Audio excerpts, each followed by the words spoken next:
자, 우리 오늘 368페이지네요.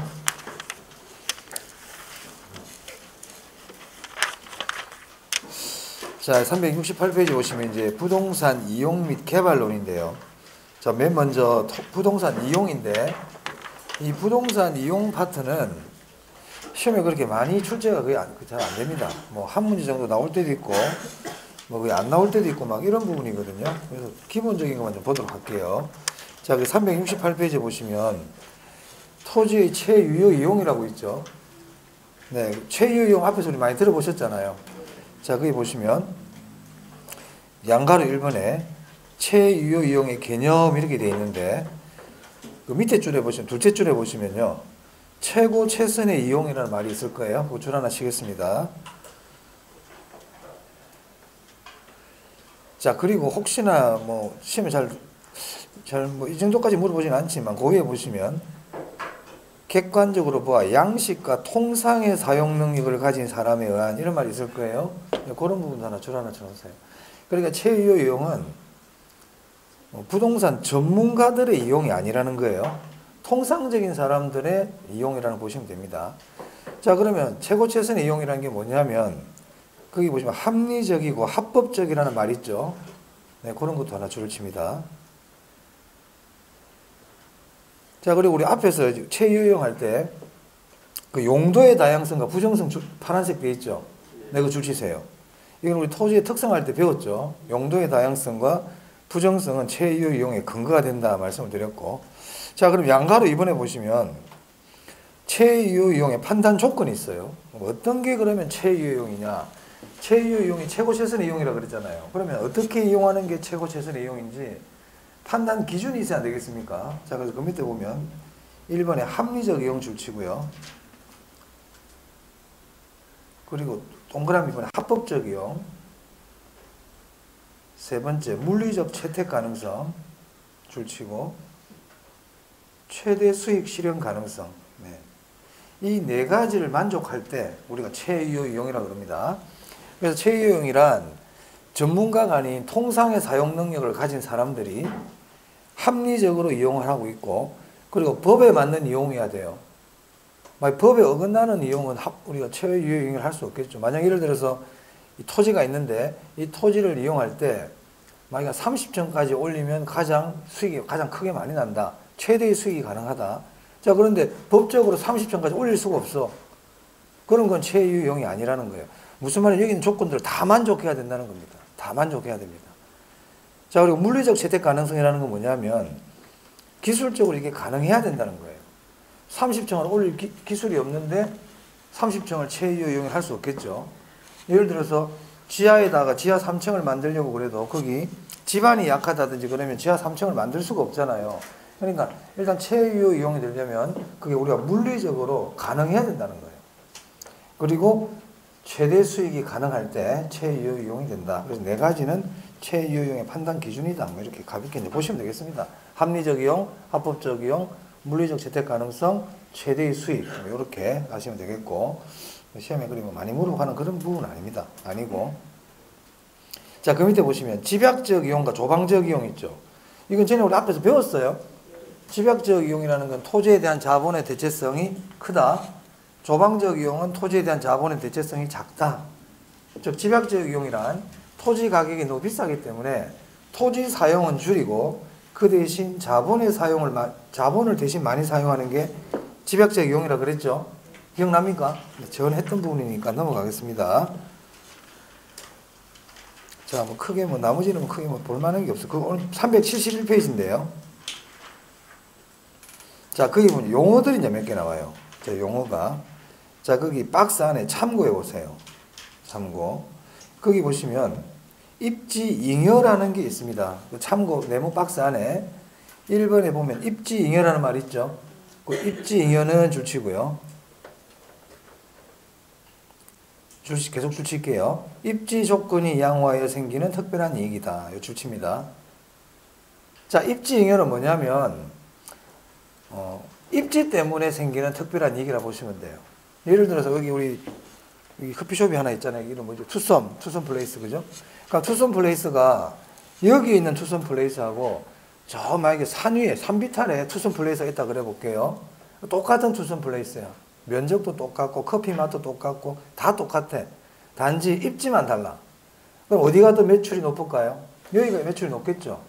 그 이유는 입지 때문에. 그러니까 입지 때문에 생기는 그 특별한 이익을 입지잉여라고 부릅니다. 그렇기 때문에 사람들은 좋은 입지를 차지하려고 그럴 거 아니에요. 그렇죠. 그래서 입지잉여는 입지 조건이 양호하여 생기는 특별한 이익을 말한다. 그러면 이런 입지잉여를 얻기 위해서 이런 입지잉여 때문에 입지 경쟁이 발생한단 말이에요. 입지 경쟁. 그럼 이런 입지 경쟁이 발생하게 되면 누가 그 토지를 차지할까요? 가장 많은 지대를 지불하는 사람이 그 토지를 차지하겠죠. 맞습니까? 그래서 이게 우리 공부 입찰지대하고 연결이 된다 이 말이야. 그래서 입지잉여 때문에 입지 경쟁이 발생한다. 이렇게 보시면 되겠고. 자, 그 다음에 발생 요건 한번 봐보세요. 자, 그러면 셋째 줄인데요. 입지잉여가 모든 입지주택에 똑같이 생기는 것은 아니며 이렇게 되어 있네요. 줄 한번 쳐볼까요?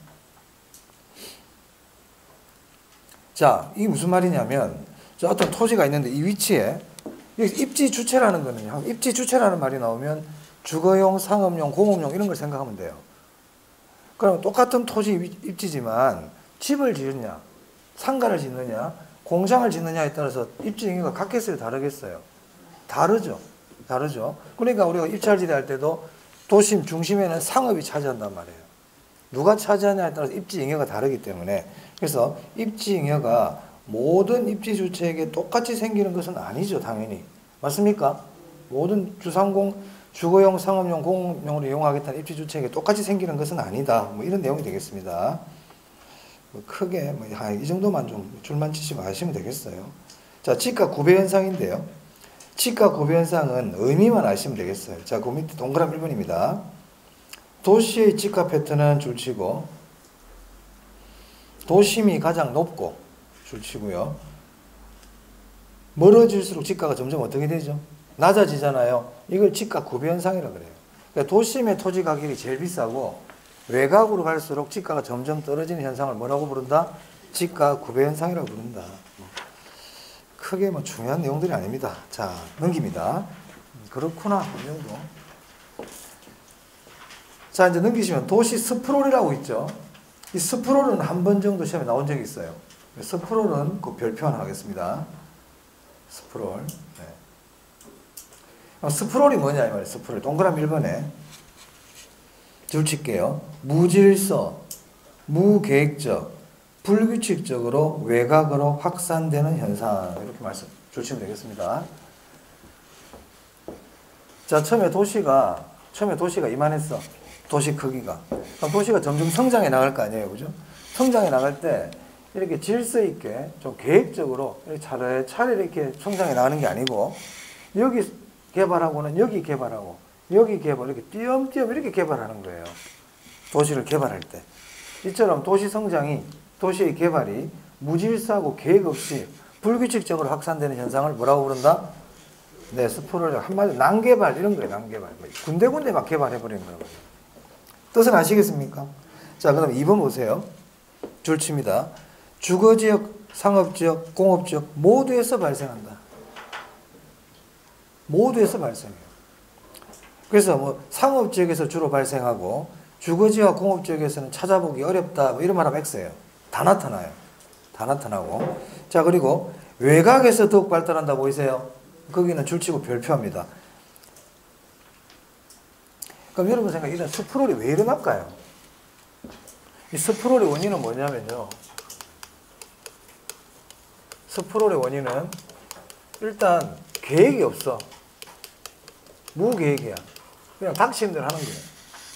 두 번째는 지가고입니다. 토지 가격이 비싼 거예요. 그러니까 여기 개발하고 차례대로 개발하려고 하니까 땅값이 비싼 거야. 땅값이 비싸다 보니까 상대적으로 땅값이 싼 데를 찾아가지고 개발을 먼저 하거든요. 그러니까 주로 외곽에서 많이 일어나요. 외곽이 지가가 싸죠. 그래서 우리가 도시 계획이 잘 안 된 지역이라든지 후진국 쪽에 가면은 군데군데 이렇게 막 마음대로 개발해 놓은 거예요. 일단 개발하고 보자 이런 식으로. 공부할 때도 스프롤로 공부하면 안 돼요. 여기 봤다, 저기 봤다, 여기 봤다, 저기 봤다. 계획적으로 공부해야 되는데 주로 외곽에서 많이 발생한다. 여기 보시면 되겠고. 자, 그 다음 원인 오른쪽에 보세요. 원인 있죠? 자, 원인 보세요. 지가가 급등. 네, 줄치고요. 지가구가 지가 급등이죠. 자, 그 다음에 도시계획, 토지이용 계획이 소홀하다. 이 무슨 계획이 없다는 얘기죠. 무계획이죠. 무계획. 그게 원인이에요. 그럼 대책은 뭘까요? 계획을 잘 세워야 되겠죠. 그래서 밑에 4번에 대책 보세요. 대책. 체계적인 도시계획. 그리고 그 앞에 보시면 그린벨트 줄치고. 그린벨트가 뭐죠? 개발 제한구역 아닙니까? 그래서 개발 제한구역 같은 경우를 설정함으로써 그런 난개발을 막겠다. 이런 얘기입니다. 자, 뭐 크게 어려운 내용은 없습니다. 자, 스프롤 주로 외곽에서 발생한다. 외곽에서. 무계획, 무질서, 불규칙한 도시 성장을 얘기합니다. 자, 넘기겠습니다. 자, 그 다음에 374페이지입니다. 자, 374페이지 보시면 직주 분리와 직주 접근이라고 있죠. 네, 여기 별표 할게요. 네.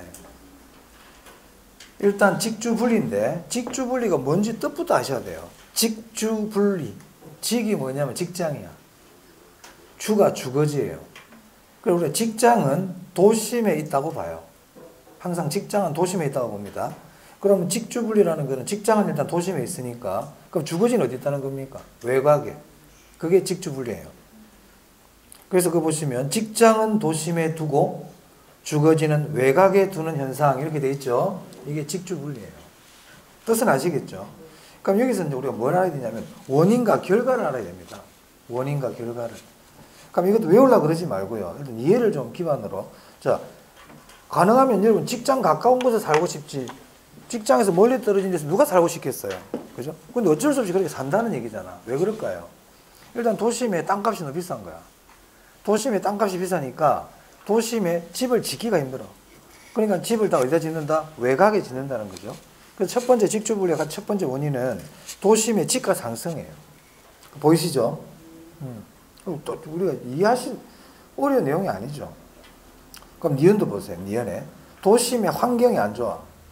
도심의 환경이 안 좋으니까 사람들이 집을 도심에 안 짓고 외곽에 짓는다는 겁니다. 자, 그 다음에 디귿에 도심의 재개발 중이래요.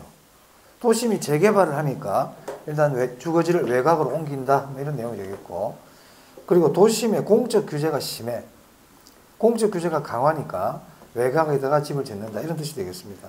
자, 그 다음에 미음은 별표입니다. 교통의 발달이에요. 교통이 발달하면 뭐 도로가 잘 발달된다든지 대중교통이 잘 발달되어 있다든지 그렇게 되면 사람들이 굳이 도심에 안 살아도 외곽에 살아도 출퇴근하는데 크게 어려움이 없겠죠. 네, 그래서 교통의 발달이 직주분리의 원인이 되겠습니다. 자, 그래서 그 직주분리의 원인 가능하면 이해 위주로 하시고 특히 미음은 조금 기억을 해주시고요. 자, 그러면 직주분리가 일어나면 어떤 결과가 일어날까? 결과가. 자, 그럼 저녁이 되면 사람들이 다 퇴근을 해버릴 거 아니에요? 그럼 도심이 텅 비죠. 그걸 도심 공동화 현상이라고 그래요. 도심 공동화. 도넛 현상이라고 합니다. 우리가 그게 도넛이 도넛체죠. 도넛 있잖아. 이 가운데 뻥 비어버리잖아요. 이렇게. 도넛 현상. 도심 공동화. 그럼 사람들은 외곽에는 낮에는 도심에서 일하고 밤 되면 외곽에 잠만 자러 가거든요. 그래서 외곽에 있는 도시를 침상도시라고 그래요. 침상도시. 그럼 여기서 우리가 주의할 게 도심 공동화 현상은 직주분리의 원인입니까? 결과입니까? 이게 섞어버리면 안 됩니다. 그 원인과 결과를 구분할 줄 알자. 일단 직주분리의 원인도 알아야 되지만 결과하고 섞어버리면 안 되겠다. 자, 그 다음에 직주접근인데요. 직주접근은 직주분리와 반대입니다. 직장과 주거지가 같이 어디에 있다? 도심에 같이 있는 거예요. 자, 그래서 보시면 직주접근이란 직장과 주거지가 가까워지는 현상이다. 그럼 직장은 아까 제가 도심에 있다고 그랬죠. 그러니까 주거지도 어디에 있다는 거예요? 이제 도심 가까이 있다는 거예요. 그게 직주접근이에요. 그럼 직주접근의 원인은요. 아까 직주분리의 원인 있죠. 이거 다 거꾸로입니다. 거꾸로. 도심의 지가가 하락했고 도심의 환경이 개선되고 도심 재개발이 끝나고 다 반대죠. 공적 규제가 완화되고 교통의 체증, 교통 체증이 심하니까 외곽에서 출퇴근하기 힘든 거예요. 그러니까 이제 집을 주거지를 직장 가까운 데로 옮긴다. 이런 내용이 되겠습니다. 자, 그러면 그 밑에 직주 접근의 결과인데요. 결과. 자, 거기 기억입니다. 건물의 고층화 줄쳐 볼까요? 저희 왜 그럴까요? 이제 도심에 직장도 있고 집도 있어야 돼. 그러니까 한 군데다 다 지어야 되는 거예요. 그게 주상복합이죠. 주상복합. 주상복합이라는 거는 결국 만약에 내가 치과의사인데 치과의사야. 3층에 내 치과 병원이 있어. 그 건물 20층에 내 집이야. 이런 것처럼 극단적인 직주 접근이죠. 네. 고층화. 그리고 이연해 봅니다. 회춘화 현상 줄치세요. 회춘화. 회춘화. 자, 회춘화 그 밑에 심화해 봐보세요. 심화해 보시면 도시 회춘화 현상이라고 있어요. 자, 거기 한번 보겠습니다. 자, 도심지에 오래된 건물이 줄칩니다. 재개발, 재건축이 완성되어, 재개발, 재건축이 완성되어, 자, 그 다음 밑에 줄에 중고소득층으로 유입 대체되는 현상. 자, 보세요. 여기 저가주택 지역이었어. 저가주택 지역. 여기가 재개발을 한단 말이에요. 그럼 재개발을 하게 되면 요즘 새 집이 들어오겠죠. 맞아요? 그러면 외곽으로 나갔던 고소득층들이 다시 도심으로 들어온다 이 말이에요. 재개발 지역으로. 이걸 회춘화라고 그럽니다. 그러면 회춘화는 하향여가와 관계 있겠어요? 상향여가와 관계 있겠어요? 상향여가와 관계 있어요. 재개발과 관계 있기 때문에. 그래서 우리 책에도 보시면 회춘화 현상 옆에 니은에 오른쪽에 상향여가 이렇게 돼 있죠. 그렇게 줄 하나 쳐놓으시면 되겠습니다. 이 지역이 아주 낙후된 지역이었거든. 저소득층이 많이 살고 있단 말이에요. 예를 들어서. 근데 여기가 재개발이 돼버리니까 이제 좀 소득이 높은 사람들이 이 지역에 딱 들어오는 거야. 그리고 이 지역이 좀 젊어졌다. 이 지역이 좀 활력을 띠게 되었다. 이걸 뭐라고 부른다? 회춘화. 이렇게 부른다 이 말입니다. 네, 그런 뜻입니다. 자, 그 정도 보시면 되겠습니다. 그래서 토지의 이용에서는 스프로라고 직주분리, 직주조건, 그리고 지가구비 현상의 뜻, 최이유 이용의 조건, 이 정도로 좀 보시면 되겠어요. 우리 시험에서 그렇게 많이 출제되는 부분이 아니에요. 자, 이제 376페이지인데, 자, 부동산 개발입니다.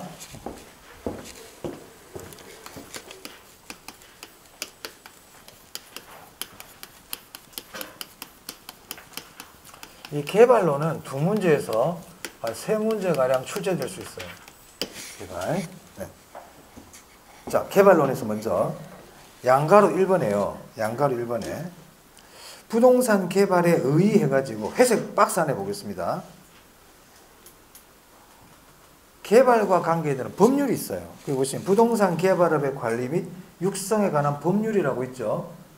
이 법률 이름까지는 굳이 기억할 필요는 없는데 이 법률에는 부동산 개발이 뭔지 하고 정의를 내려놨어요. 그래서 회색 박스 거기를 별표 딱 하세요. 회색 박스 자체를. 자, 제가 읽어보겠습니다. 부동산 개발이란 조치입니다. 자, 부동산 개발이 뭐냐 이 말이에요. 우리가 이 개발 이렇게 얘기하는데 부동산 개발이 뭐냐 법에 딱 이렇게 정해놨다는 거죠. 부동산 개발이란 다음 강목의 어느 하나에 해당하는 행위를 말하며, 자, 그 밑에 보니 가, 나가 나와 있죠.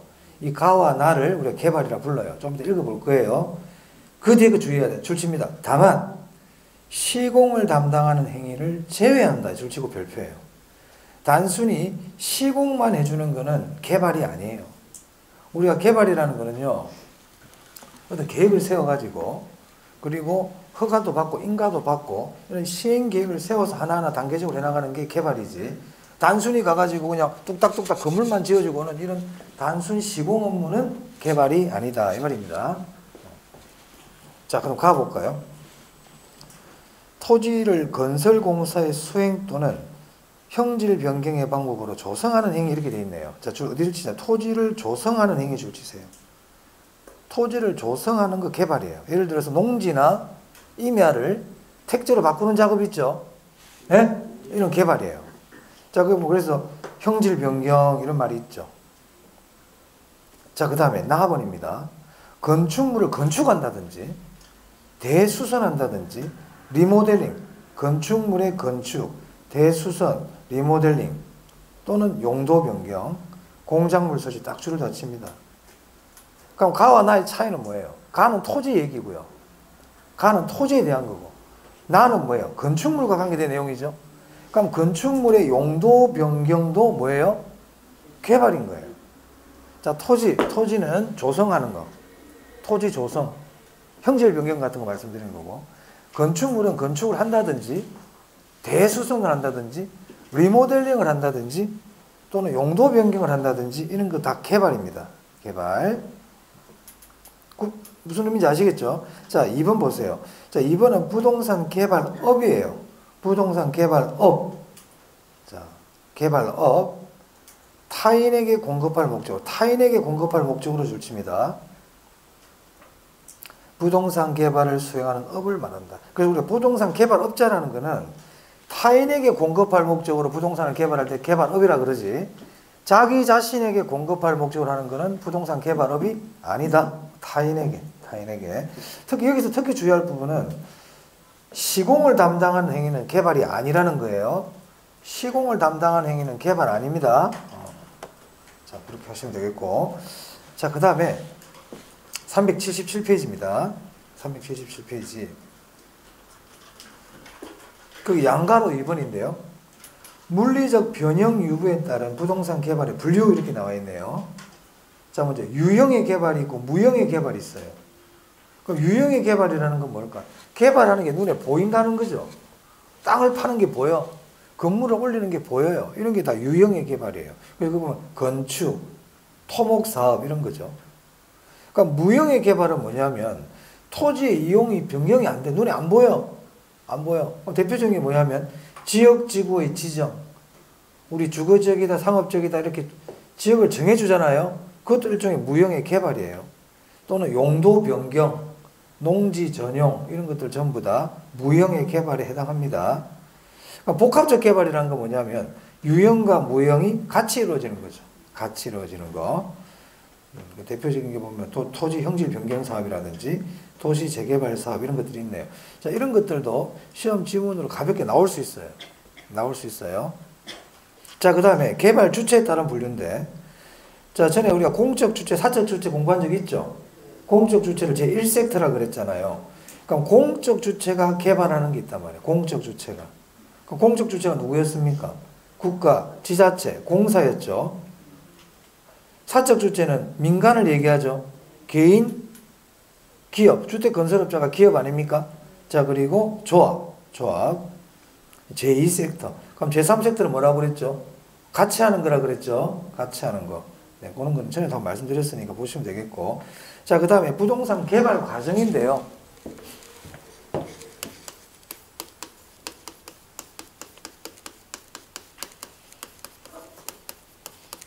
자, 이 부동산 개발 과정은 5단계와 7단계로 나눌 수 있어요.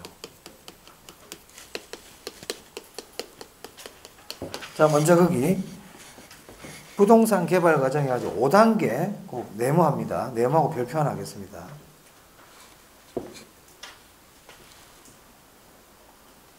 자, 계획, 협의, 인가, 시행, 처분입니다. 네, 이런 것들은 좀 외워주셔야 됩니다. 계획, 협의, 인가, 시행, 처분. 자, 일단 개발업자가 계획을 세웁니다. 계획을 세우고 관공서와 협의를 하죠. 왜냐하면 우리가 개발이라는 건 일단 허가를 받아야 돼요. 개발 자체가.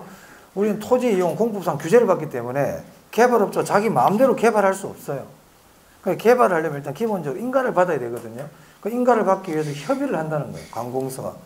그리고 나서 인가를 받았죠. 그럼 이제 시행을 할 거 아닙니까? 개발을 한다 이 말이야. 그리고 나서 나중에 처분한다는 거예요. 계획, 협의, 인가, 시행, 처분 5단계. 자, 기억해 주시고. 자, 넘길게요. 시험에 나온 적 있어요. 순서가. 자, 나머지는 안 봐도 돼. 요것만 다 기억하면 되고. 그 다음에 378페이지 보시면 7단계 나옵니다. 7단계.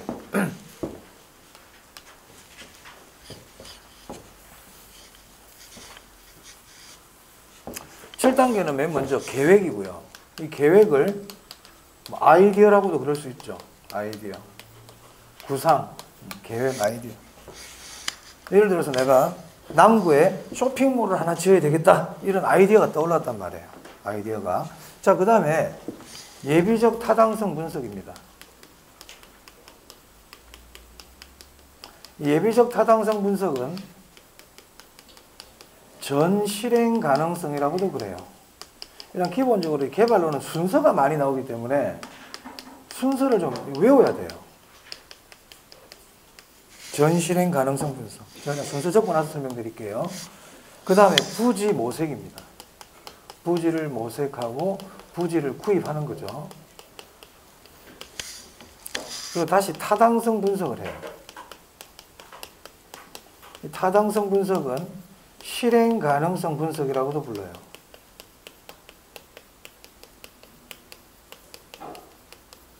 자, 그 다음에 금융입니다. 자금 조달, 금융 단계. 그러면 이제 자금이 조달됐으면 건설을 해야 되겠죠. 그리고 나서 이제 팔아야 되겠죠. 마케팅. 우리 시험은 객관식이기 때문에 이 눈으로 보면 조금 찾아낼 수 있어요. 찾아낼 수 있는데 좀 헷갈린 주의할 부분이 여기죠. 이 부분, 이 부분. 이 부지 모색과 구입이 예비적 타당성과 타당성 사이에 있어요. 사이에. 순서 기억해야 됩니다. 순서. 자, 그리고 이제 예비적 타당성 분석하고 여기서 조금 내부적으로 좀 아셔야 될 게 있어요. 자, 우리 책에 보시면 자, 아이디어는 뭐 크게 뭐 할 거 없고요. 구상이니까. 양가로 이번에 전 실행 가능성 분석 또는 예비적 타당성 분석인데 거기 하나, 둘, 셋, 넷째 줄에 줄치겠습니다. 예상 수익과 비용을 계략적으로 추계하여 이런 말 있죠. 그 계략적 동그라미여야 돼요. 구체적 그러면 안 돼요. 이거는 예비적 타당성이기 때문에 보통 예타 분석이라고 그러죠. 구체적으로 하는 분석이 아니란 말이에요. 자, 그래서 내가 여기 쇼핑몰 하나 지어야 되겠다. 이게 계획이에요. 구상, 아이디어.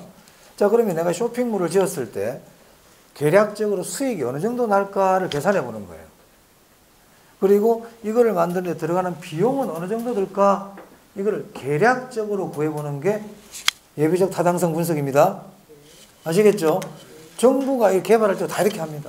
그 여러분 신문 같은 데 보면 예타 분석이라든지 예타 분석을 이번에 생략했다든지 뭐 이런 신문들이 나와요. 기사들이. 자, 그럼 예비적 타당성 분석이 끝났잖아. 했더니 개발에 타당성이 좀 있어 보인다. 수익이 날 것 같다. 그러면 이제 부지를 모색하고 부지를 구입하고 확보합니다. 이때 부지 모색 구입은요. 꼭 잔금을 치를 필요까지는 없어요. 이 토지를 이용할 수 있는 권리 정도만 확보해놔도 괜찮아요. 뭐 계약금을 준다든지 뭐 계약서를 작성한다든지 해서 부지를 확보한다는 거죠. 자, 그 다음에 다시 타당성 분석을 다시 해요. 다시 해요. 그래서 우리 교재 보시면 379페이지네요. 그게 실행 가능성 및 타당성 분석이라 나와 있죠. 자, 거기서는 동그란 1번입니다. 구체적이고 줄치세요. 세부적으로 해요. 아까 우리 예비적 타당성 분석은 계략적으로 했잖아요. 이 타당성 분석은 구체적이고 세부적으로 합니다. 그래서 법률적, 경제적, 기술적 타당성 분석을 모두 하여야 한다 이런 말이 있네. 줄치세요. 법률적으로는 아무런 문제가 없는지, 경제적으로는 과연 수익성이 나는지, 기술적으로 이게 우리 과연 가능한지 이런 것들 아주 구체적으로 분석한다 이 말이에요. 자, 그 밑에 그런 데부터 한번 볼까요? 타당성 분석 결과가 동일할지라도 개발업자에 따라 그 채택 여부가 다르게 나타난다. 줄칩니다. 당연한 얘기인데도, 당연한 건데도. 자, 타당성 분석이 끝났어요. 근데 어떤 개발업자는 개발하겠다 그러고 어떤 개발업자는 그 분석 결과를 보고 하지 않겠다 할 수도 있다는 거예요. 왜 그럴까? 요구 수익률이 다르기 때문에. 그 밑에 보세요. 이는 개발업자에 따라 뭐가 다르기 때문이다? 요구 수익률이 다르거든요. 요구 수익률. 그래서 그런 거예요. 자, 그 다음에 금융 단계입니다. 저 이제 금융 단계가 뭘까요? 자금 조달이죠. 이런 개발하려고 그러면 돈이 있어야 안 되겠어요? 그래서 이제 자금을 조달한다 이 말이야. 그럼 자금을 조달하는 방법들은 우리 앞에서 공부해서 신디케이트라든지 뭐 프로젝트 파이낸싱이라든지 지분금융, 부채금융 공부했잖아요. 그런 방식으로 자금을 조달하는 거예요. 그러면 이제 지어야 되겠지. 이제 건설. 자금이 들어왔으니까 지어야 안 되겠어요? 그러면 이제 팔아야 될 거 아닙니까? 마케팅. 자, 넘겨볼까요? 자, 7번에 마케팅입니다. 마케팅은 말 그대로 분양이라든지 임대하는 걸 얘기해요. 자, 거기 셋째 줄입니다. 셋째 줄. 마케팅은 개발 초기 단계부터 하는 것이 바람직하다. 줄 치세요. 자, 이걸 왜 줄을 치라고 그러냐면 마케팅이 맨 마지막이다 보니까 초기부터 하는 게 바람직하다. 이 말 자체를 X라 생각할 수 있어요. 여러분 만약에 토지에다가 아무것도 건물을 짓지 않았는데도 현수막 거는 경우 있습니다. 병원 입점 확정, 뭐 임대인 모집 이런 현수막 보신 적 있죠? 개발 초기부터 마케팅을 한다는 거예요. 그래서 개발 초기부터 하는 것이 바람직하다. 자, 그리고 둘째 줄 그 밑에 보시면 중요 임차인을 사전에 확보 줄 쳐볼까요? 그 맨 마지막에 보면 정박 임차인 줄 쳐볼까요? 정박 임차인, 고정 임차인. 자, 우리가 중요 임차인의 대표적인 게 정박 임차인이에요. 한 번 들어오면 안 나가는 사람들이에요. 뭐 은행 같은 경우, 은행. 한 번 들어오면 잘 안 나가죠. 또는 맥도날드 같은 롯데리아 이런 것들 한 번 들어오면 잘 안 나가잖아요. 이런 것들을 정박 임차인, 고정 임차인이라 그래요. 그럼 이런 것들을 초반에 미리 확보를 해둔다면 이 개발업자의 위험을 줄일 수가 있겠죠. 맞습니까? 네, 그런 얘기입니다. 네, 뭐 그렇게 어려운 내용은 아니고요. 자, 그 다음에 개발 과정 봤어요. 5단계, 7단계. 자, 그 다음 우리 책에 380페이지 개발의 위험입니다.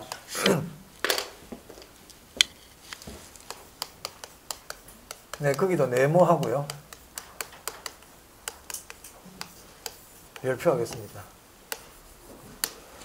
이 개발의 위험은 크게 법률적 위험,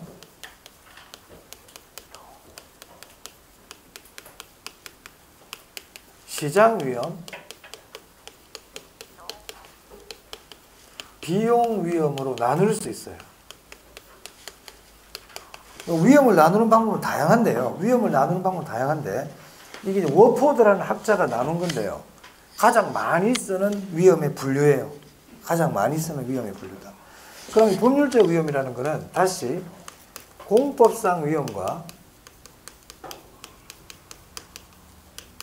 사법상 위험으로 나눌 수 있습니다. 우리가 공법이라는 것은 규제거든요. 내가 예를 들어서 토지를 이렇게 개발하려고 하는데 갑자기 개발 제한 구역으로 지정이 되어버린다든지 군사보호시설구역으로 지정이 되어버린다든지 이런 게 규제란 말이에요. 이런 걸 공법상 위험이라고 그래요. 국가가 규제하는 걸 얘기합니다. 법에 의해서. 그럼 공법상 위험. 사법상 위험은 뭐냐면 민원 같은 것들이에요. 민원이 들어왔다든지 아니면 토지에 대한 소유권 분쟁이 일어난다든지 이런 것들은 사법상 위험에 해당한다. 자, 그래서 공법상 위험은 토지의 이용과 규제, 이용 규제에 대한 거고요.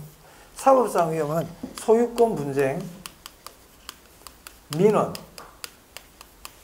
이런 것들은 사법상 위험이에요. 예전에 거꾸로 물어본 적이 있어요. 거꾸로. 그런 것들 주의하시면 되겠다. 자, 책을 보세요. 자, 법률적 위험입니다. 토지 이용 규제 줄치고 공법 동그라미 둘이 딱 이렇게 연결 이렇게 그리고 소유권 문제 주민의 민원 딱 줄치고 사법하고 이렇게 연결. 바뀌면 안 되겠다 이 말입니다. 바뀌면 안 된다. 자, 그리고 오른쪽에 동그라미 3번입니다. 줄치겠습니다. 이용계획이 확정된 토지를 구입하는 것이 법률적 위험 부담을 최소화하는 방법이다. 그러니까 토지의 이용계획이 확정된 토지를 구입해버리면 이런 공법상 위험이나 사법상 민원이라든지 이런 것들을 막을 수가 있겠죠. 맞아요? 그럼 시험에 이용계획이 확정된 토지를 구입하면 시장 위험을 방지할 수 있다. X입니다.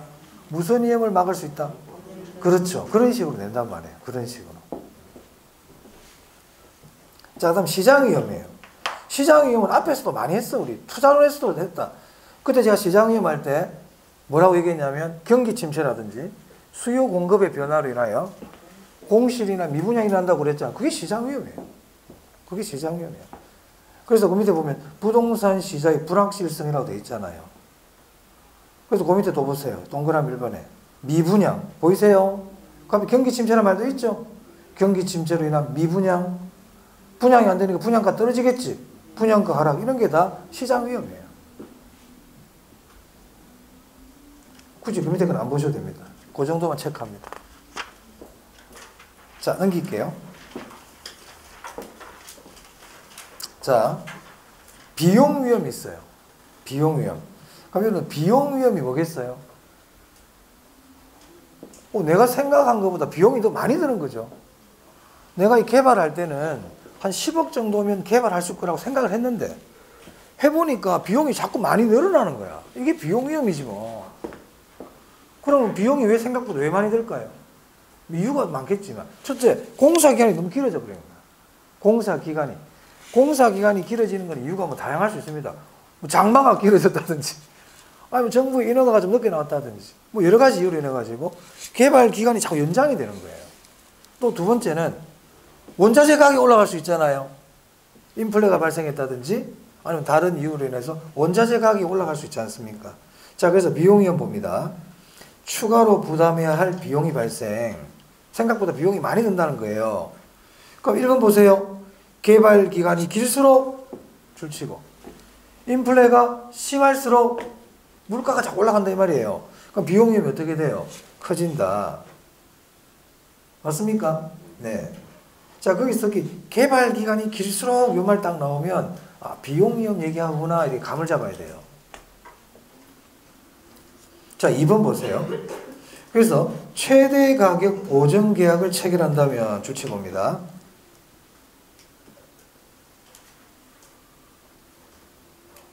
이 최대 가격 보전 계약이라는 건 뭐냐면요. 말 그대로 금액을 딱 정해놔.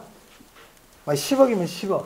금액을 정해놓고 개발업자가 시공사에게 공사를 맡길 때 개발 기한이 길어진다든지 물가가 오르면 개발업자 입장에서는 공사비가 자꾸 늘어날 거 아니에요. 자, 그런데 미리 최대 가격 10억을 딱 정해놓는 거야.